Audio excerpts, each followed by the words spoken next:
রাজু ছিল একেবারে সাধারণ পরিবারের ছেলে। ছোটবেলা থেকে তার স্বপ্ন ছিল একজন ভালো ফুটবলার হওয়ার, কিন্তু তার গ্রামে খেলার মাঠ ছিল ছোট, সুযোগ ছিল খুব কম, আর অনেকেই বলতো ফুটবল খেলে কিচ্ছু হবে না, পড়াশোনা করো। কিন্তু রাজু হাল ছাড়েনি।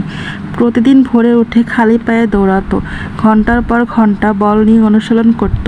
অনেক সময় পায়ে ফোস্কা পড়তো, রোদে জ্বলে যেত সারা শরীর, কিন্তু সে কখনো থামেনি। একদিন স্কুল টুর্নামেন্টে তার দল ফাইনালে ওঠে। সবাই ভেবেছিল বড় স্কুলের টিমের কাছে তারা হেরে যাবে, কিন্তু রাজু যে সর্বোচ্চটা দিল। শেষ মিনিটে গোল করে সবাইকে জেতালো।